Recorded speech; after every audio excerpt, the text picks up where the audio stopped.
What's up everybody, what's up all my beautiful Irish people? So today we're back once again with another reaction to a Gript media article, and I want to run this one back, guys, because on the last video I did, it blew up, guys, got loads of views, so I really appreciate that. Much love and support. But one of the main points of contention, one of the main comments that I got, guys, was, Chris, you didn't actually explain what the referendum was. And in my excitement of us winning, guys, of the opposition, the voting no, really showing the government, how the people think nowadays, that I actually forgot to say what the referendum was about, guys. So today we're gonna explain exactly what it's about, absolutely everything. Let me know what you all think. Like, comment, subscribe, drop a comment down below. Let me know what you guys all think. And yeah, let's get into it. So the very first thing I want to say, guys, the referendum, to all my people abroad and stuff like that, is basically to change the wording, allowing the citizens to change the wording of the Constitution, okay? I have some notes here as well, just in case I don't get it all out, because I have a lot to say about this one. Now, it was basically said on 8th of March 2024, citizens were allowed to see if they want to change Article 41 of the Irish Constitution. So I actually have the Constitution. Pretty much every Irish family should have that. And what the two changes were on the Family Amendment and the Care Amendment. So it's actually pretty straightforward, but people in the news, and actually a lot of people I saw just on Twitter and stuff, they didn't really understand what it was about. A lot of people said that I don't understand what it's about, but it's very straightforward, guys, okay? And if you didn't understand what it's about, you probably should never run for office, honestly, guys, because it was very straightforward. But I will say this, that's what the government do, guys. That's what the government like to do, man. They like to do these psyops, psychological warfare, not explain everything to the people, not be very clear and cut about what they're doing to the people. Let me tell you something, if I ever got into office, guys, everything's laid out on paper. We know exactly what we're doing. Make sure everybody understands exactly what's going on. So the first amendment was the Family Amendment. Now this one was the biggest one of contention for the most part. It was basically to say whether or not you should remove the word woman from the Constitution, and it kind of like a family type thing. So it's like, they wanted to change the wording from a woman to a durable relationship. Now, that word is obviously very, very vague. Durable could mean anything, guys. It could mean you could have relationships with your cat. You could have relationships with your iPhone. You could have relationships in, let's just say, more nefarious manners, guys. It could be very weird and nefarious. We'll just leave it there. I think everybody knows what I'm talking about there. So, there's a lot of different contentions to that point. That was the Family Amendment Constitution, right? That's one of the points of the Constitution that people wanted to change. The government wanted to actually change. And a lot of people in government, the head, Leo Varadkar, like all the heads, right? So very strange. Now the second one was the Care Amendment. Now the Care Amendment was a little bit different, guys. This one was about basically whether or not the state should care for disabled kids, Down syndrome kids, kids that have different issues like that. Now this one is kind of a bit more vague as well, because it's straightforward, but it's also vague, because you could be of a conservative value guy and say, no, I don't want the state to care for my kids. I want myself with my own money to care for the kids. And that's an argument to be made.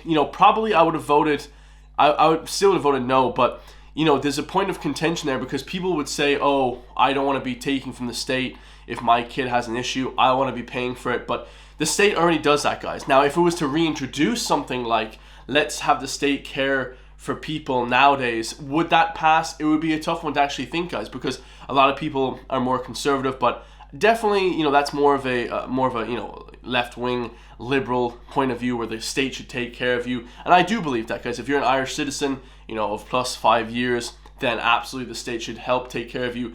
Sometimes if you're out of a job, or if you can't find work, or if you're disabled.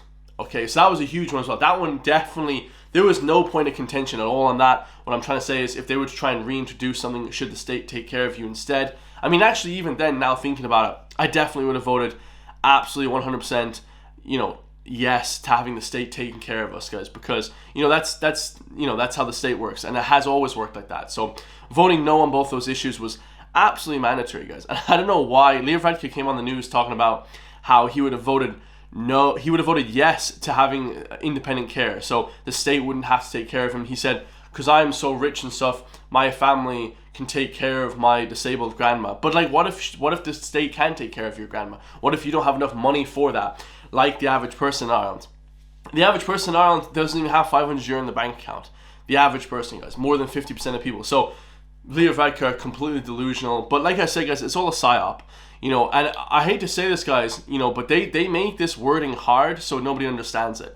You know, they make these things somewhat difficult so the average layman who's working hard, who doesn't have time to read about it, you know, and research it like I do. You know what I mean? A lot of people don't have the time like I do to understand these different things.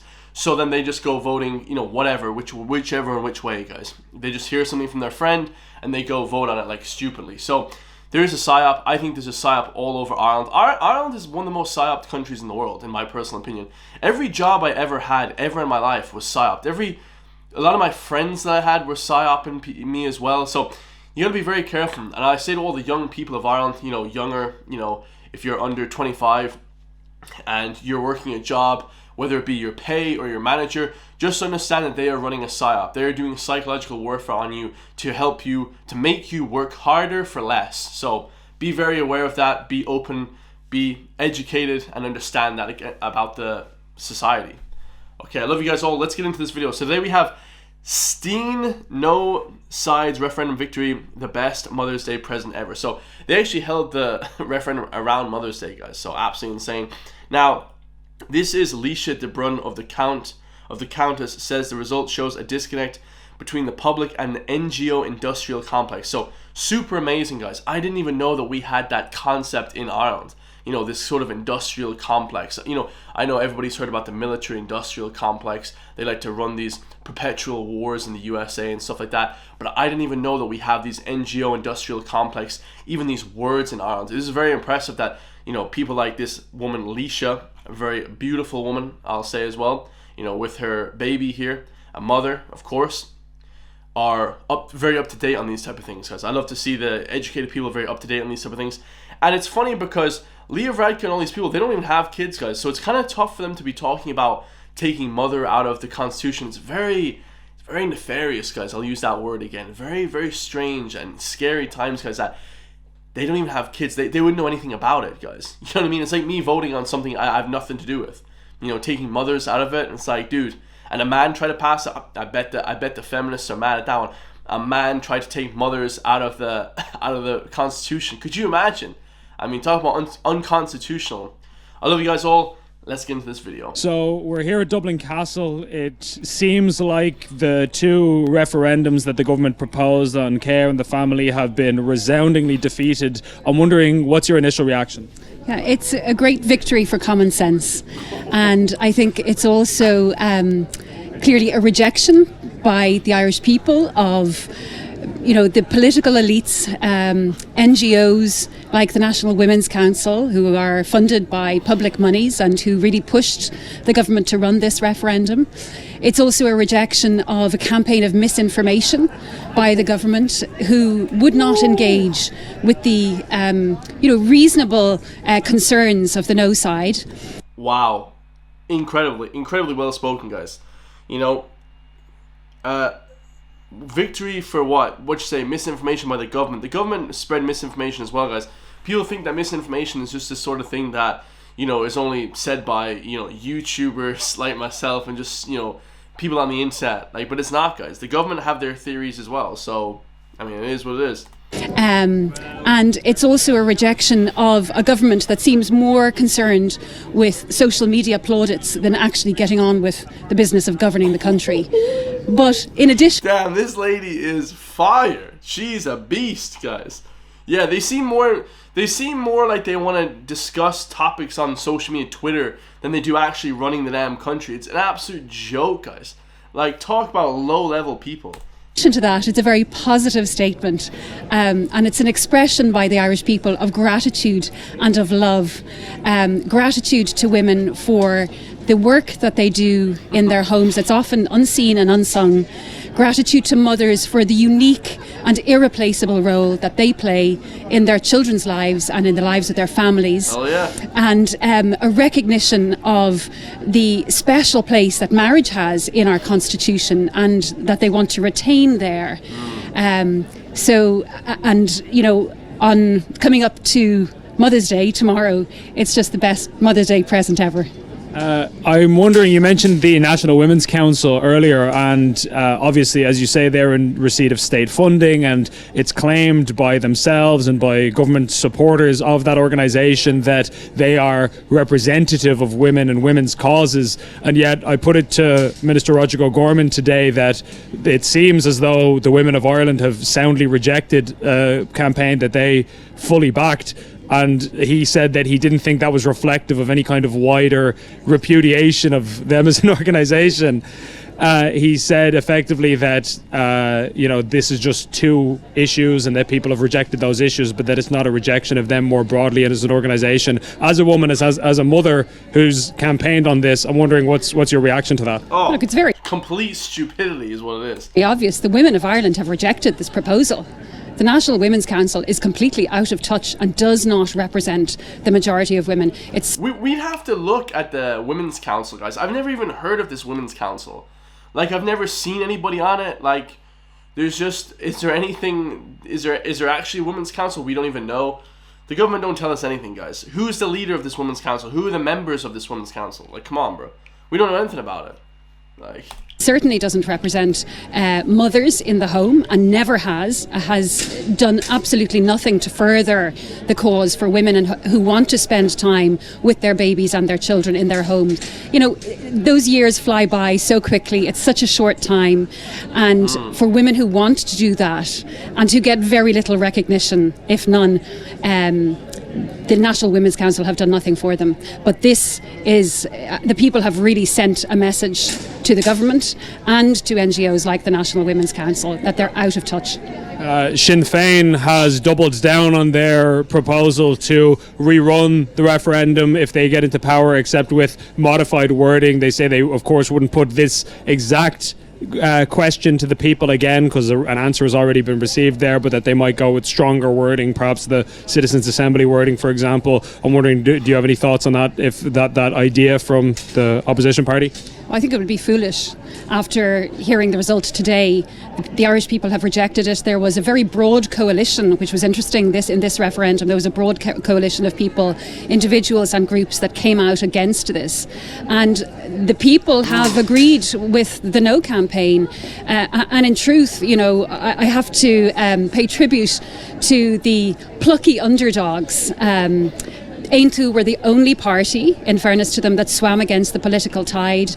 There were deputies Peadar Tóibín and Michael McNamara, and of course Senators Tom Clonan and Michael McDowell, who led this campaign. So yeah, there was only like 5 people that came out against it. There was a party that came out against it, but there was only very few people. Like, my God, guys, there's like how many people are in the Dáil? Like, what, 200 or something like that? Maybe more.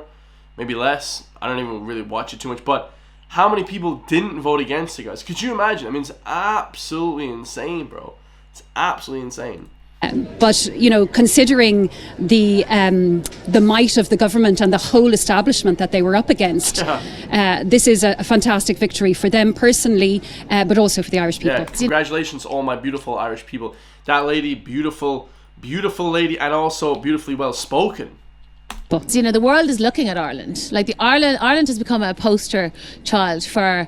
Okay, so this is Leisha de Brún. That was another lady. I actually saw her debate people before on prime time, but hold on, Maria Steen, guys. Yeah, she's amazing as well. So yeah, she'd get my vote for sure, guys. Amazing the way she speaks. A whole slew of hard left policies and laws and that are completely disconnected to what people really want and what they care about in life. What people care about, this shows very clearly, is family, is motherhood, is mothering as a concept worth enshrining and protecting in law. This was an attempt to break the link in law between marriage and family. It was an attempt to annihilate the whole concept of motherhood. And the people have said no. And I think it really shows a disconnect between the government, the parties of government, apart from Aintu, and the NGO industrial complex, which essentially just serves the interests of the elites in power. Damn, bro.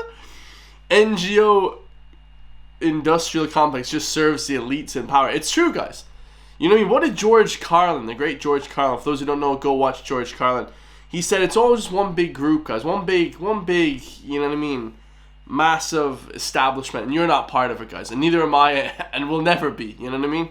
I was speaking to Minister Roger O'Gorman earlier, and I asked him if he thought that this proved that the National Women's Council of Ireland was not representative of the views and the sentiments of women in Ireland more broadly, and he said that that wasn't the case, and that these are just two proposals, but that in the round they are more or less. What a stupid statement. I mean, they're just a consortium.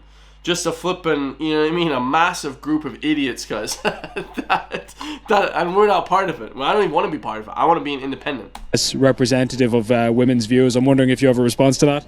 I'm afraid I'd have to disagree with that. I mean, this is just the latest battle in an ongoing war, really, for our words, for our rights, for our protections in law. It's an information war. Info wars.